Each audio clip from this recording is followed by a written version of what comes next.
Good evening. Tonight, I'm going to tell you another strange and unusual story of the unexplainable which lies behind the veil. Under powerful emotional stress, the mind and body are capable of strange, almost unbelievable feats.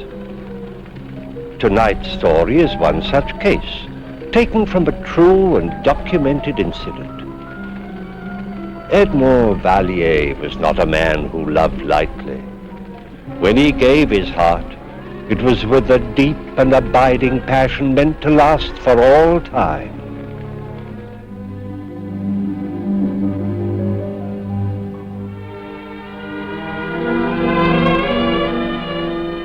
Marie, what would I do without you? Edmond, dear, I'm very much afraid you'll have to learn to do just that. Never. You see, I'm going to be married. You're joking.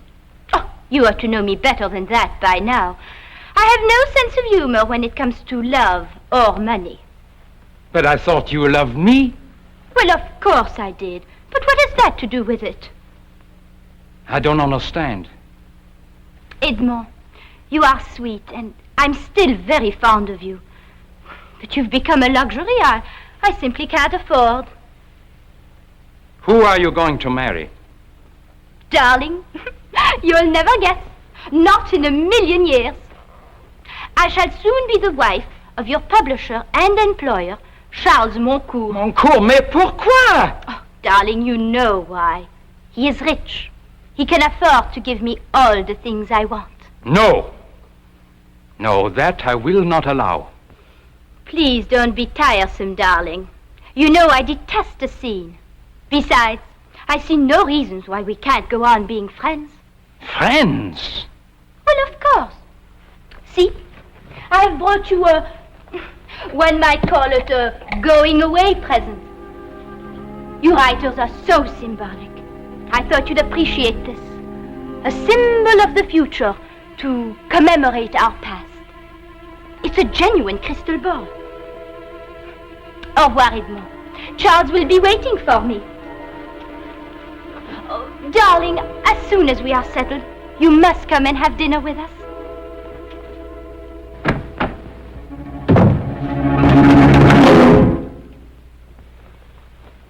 One should not destroy a thing of beauty because one despises the giver. You know, my friend, we shall find a place for you.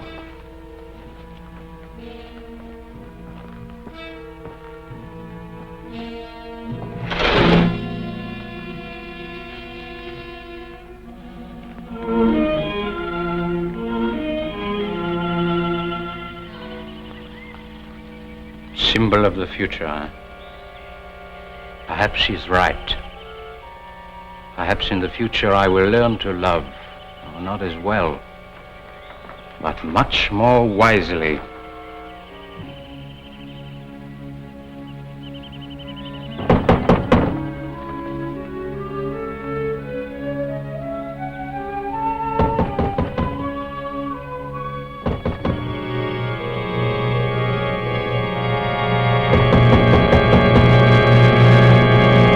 Edmond!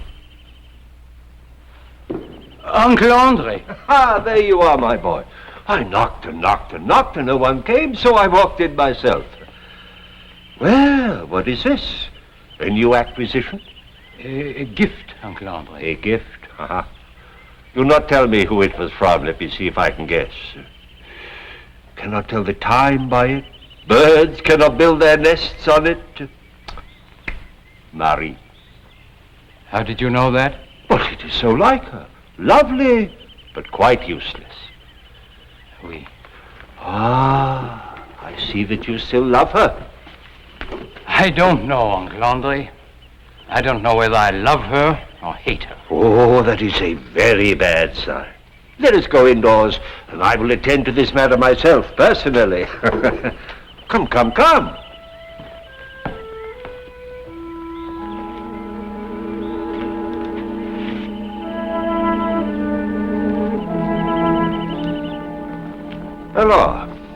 Let me have Marie's letters. How do you know I have any? Oh, mon cher. As a valet and my nephew, you could not possibly fall in love with a woman who did not write long, passionate love letters. And as a writer of sentimental nonsense, undoubtedly you kept them. Now let me have them.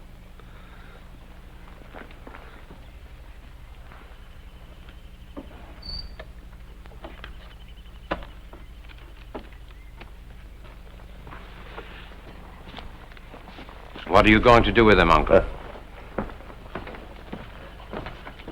This! Uncle Andre! Edmond! Oh. As a seasoned campaigner in the game of love, I am going to give you some very sound advice. And as a well-brought-up young man, you will do me the courtesy of listening. Very well, mon oncle. First of all, you must know that a love affair is gay, joyous. When it is over, finish. Oh, one does not cling to it as a miser to his gold. Perhaps you're right. Perhaps, but it is of a certainty. This advice I give you is the most valuable. Furthermore, the only cure for a love affair is still another love affair. Oh, Uncle. In this matter, how lucky you are to have me as your uncle. You have heard, no doubt, of my little black book. Oh, you should have. It is well known in Paris. Perhaps as famous as the Arc de Triomphe and the Champs-Élysées. Uncle Andre. I have an engagement this evening with a most enchanting creature, a dancer at the Moulin Rouge. You will dine with us, and we will see if she has a friend. Uncle Andre, I know that you're trying to be helpful, and I thank you. But I must try to get some work done. It goes hard, eh? It does not go at all. Well, perhaps work may be the answer, but I doubt it. But remember, in any case, your Uncle Andre has the right solution. I will remember. I go now. My engagement begins at 8 o'clock. I will drop in to see you again, and I hope to see an entirely different attitude. Au revoir, mon oncle.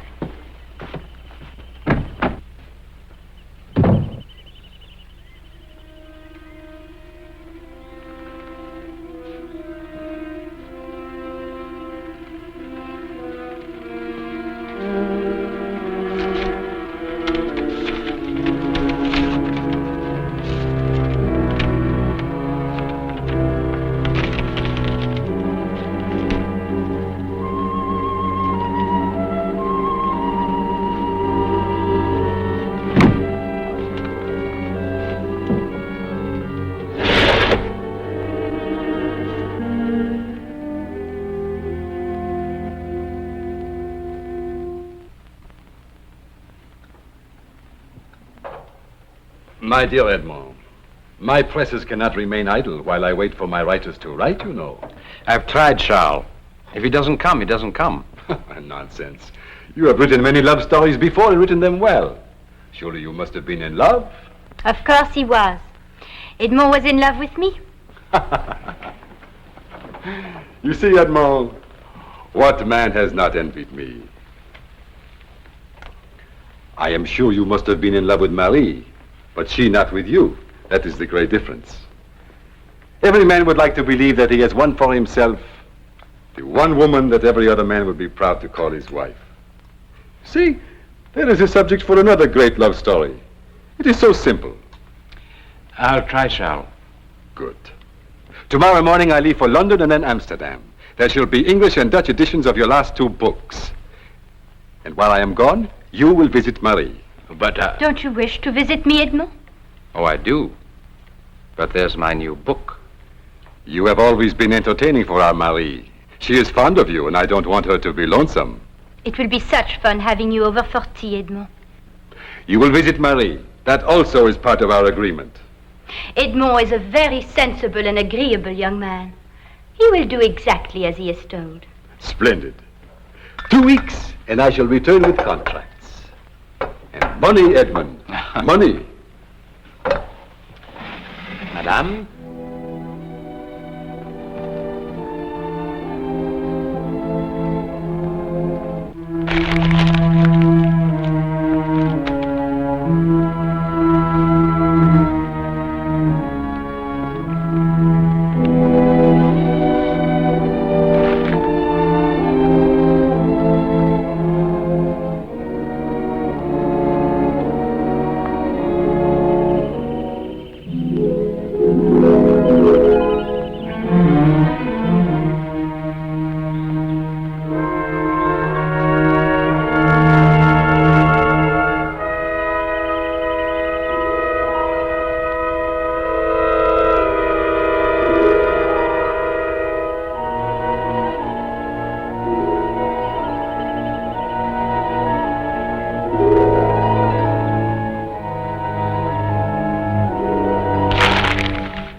So we dine here tonight, or is it the gay life for you? The gay life, always. But tomorrow, Philippe. Why not tonight? You tire of me if I make my visits too long. Besides, you know I have to be at home. I'll never tire of you, Marie. What's wrong? I have a strange feeling, as if someone were staring at me. I'm staring at you. You're very beautiful, Marie. I'm serious, Philippe. So am I. There is nothing to fear, my darling, except the swiftness of time until he returns. May that day never come.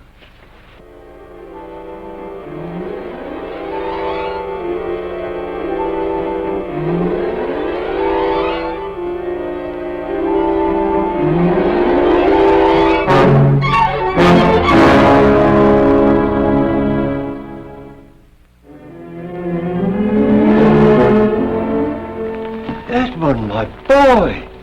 But you look terrible. I presume this means you have been working?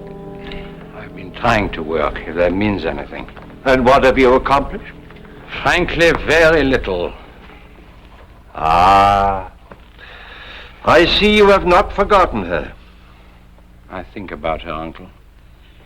In fact, I've been ordered to think about her. Moncourt's gone out of town on business. He asks me, mind you, if I wouldn't mind dropping in on her occasionally so she would not be lonesome. That fool! He knows I was once in love with Marie. Ah, then he is not a fool. On the contrary, he is very intelligent. Well, if I can find the time, I'll drop by. I disapprove. But I'm afraid you will find the time. Edmund, my boy, you must forget this woman. Let me get rid of this silly thing. No! I'm sorry, Uncle Andre. I didn't mean to shout at you. It is nothing, my boy. Here. Sit down. Edmund, this is not good. Never have I seen you in such a state. Oh, overwork, unrequited love. These reasons are not good enough to explain it. Now, what is the real reason? I cannot tell you. Oh, cannot tell me.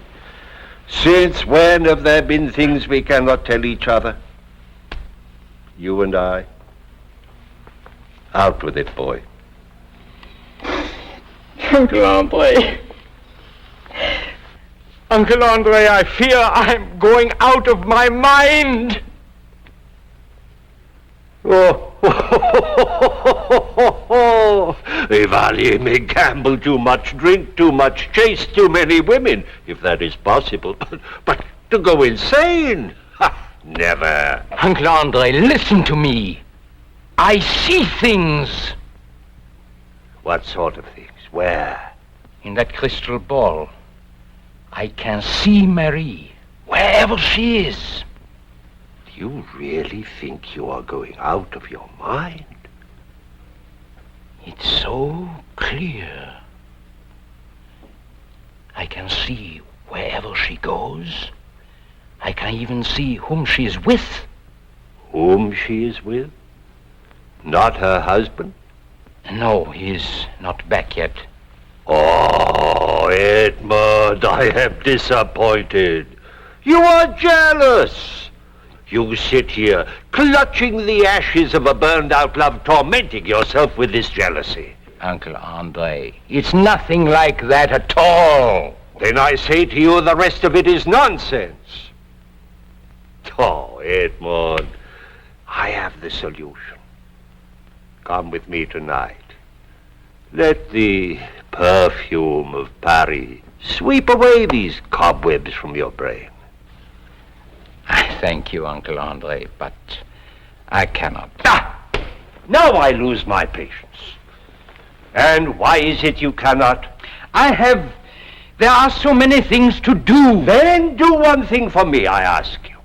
You say you know where Marie is, then go there and see if she is there, or go to her house and see if she is not there. If you are going out of your mind, at least let us find out in time to do something about it.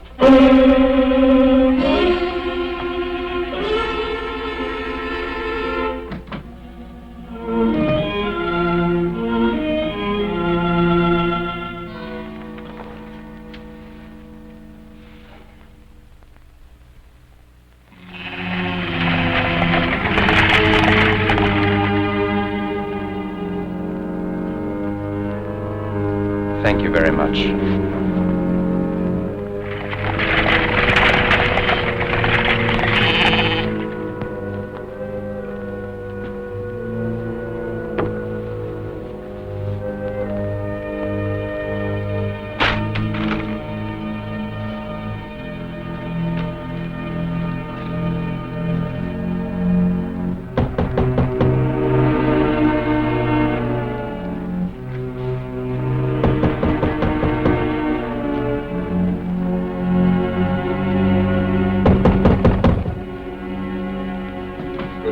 Good morning. Charles! Edmond. Well, this time I can see you have truly been working. Yes, but you've come back early. Almost a week. And with wonderful news, Edmond. Contracts in London and Amsterdam were signed. And I have promised them at least 2 more new books by you. Thank you, Charles. You don't sound very enthusiastic. Oh, I'm very grateful. But I stopped here to tell you the good news even before I went home. I've been working very hard. No time for frivolity, huh? No. But you did have time to visit Marie. I tried to, but I've been very busy. Busy? But too busy for a friend? You can see for yourself, Charles. I've hardly had time to leave this study. Oh, but I asked you to. I'm sure Marie did not miss my visits. Now, what do you mean by that? Nothing. It's just that I've been working very hard. Now, you approve of that, don't you? Yes, but one visit you might have made. All right, I did. Then why do you say you did not? She was not home. Not home? Where would she go? In heaven's name, mon coeur, how do I know what your wife does when she's not home? I told you. I stopped by and she was out. Oh, for a ride, perhaps. Perhaps? Edmond, is there something wrong? No. It's just that I've been working very hard. But you said that before. There is something on your mind. What is it? Nothing, Charles. Can we discuss London or Amsterdam? Is there something I ought to know? I am an old friend, Edmond. I deserve an answer. You know all there is, Charles. No. There is something about Marie that you won't tell me. She hasn't left you, if that's what you mean. She's been home every day. First you say you did not visit her. Then you say you did. Now you say you know she is home every day. How do you know? Leave me alone, Charles. Stop asking me questions I cannot answer. It becomes clearer. There was time for frivolity. And what you cannot bring yourself to say is that Marie has found another man. And that man is you. No. It's not me. I give you fair warning, Vallier. I shall ask Marie. And if what I suspect is true, I will kill you.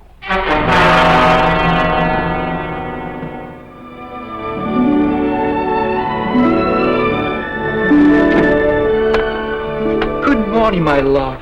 I thought you never cared here. Oh. I'm running out of lies to the maid. Surely no one suspects. And that feeling of yours, does it still haunt you? Philippe, I don't know. I just don't know. After today, I don't think I should see you again. But, darling, we have an entire week. Even this morning, on my way from the station, as if eyes were following me. Yes, of course. You are very beautiful, Marie. Why should not all the eyes of Paris be staring at you? Darling. Oh.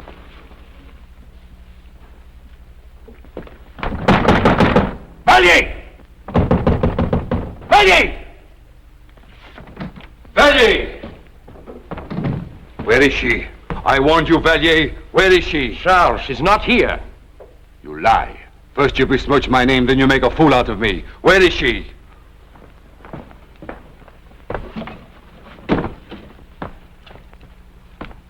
Charles, I have not talked to Marie since the day you left. You and I were friends, long before either of us ever met Marie. Will you not take my word that I am not involved with her? No, I will not. You know more than you will admit. If you were my friend, you would tell me what you know. Where does she go? Very well, Charles. I would spare you if I could, but every day, Marie goes to Paris and meets a man. Who is this man? I do not know his name. I know where he lives. He's an artist, a painter of beautiful women. How do you know all this? I have watched them every day since you left. You are a vicious liar. I was a fool to think that I could trust you. I met your Uncle Andre in Paris, and he told me that you have not left this house in days. That is true. Nevertheless, I have seen them. You are not even a good liar, Vallier. Do you think I would believe anything you say? This has gone far enough. Charles, you want proof? Yes. Very well. I'll give you proof. There. There what? Your proof! What am I supposed to see? Marie and that painter. Are you blind? She has on a gray dress with the lace at her throat and on the cuffs. Don't you see her? Edmund, there is nothing but a crystal ball. Or is this another one of your tricks? Charles, what's happening to me? I don't know. Either you are a very good actor or... I don't know. Very well. We'll find out which. Where are you going? To Paris. Either Marie is with this man right now, or you'd better have me committed to an asylum. Oh, forgive us, mademoiselle. We've come to the wrong place. Edmond, let me take you home. You are not well. I should have realized. They're here. I know they're here.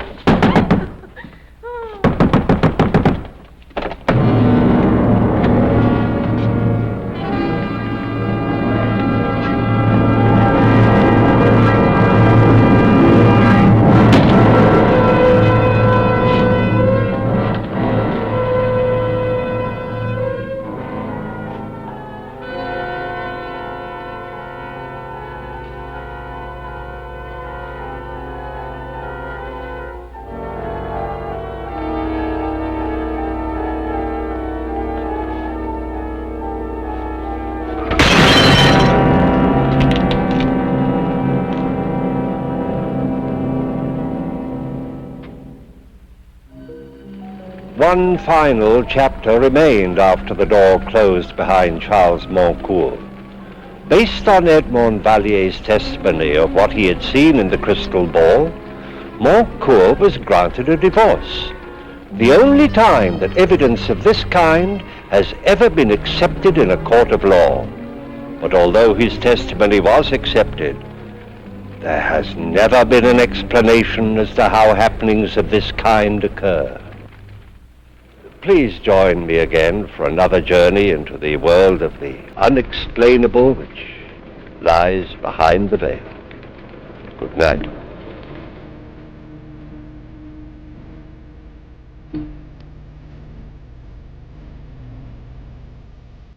Mm-hmm.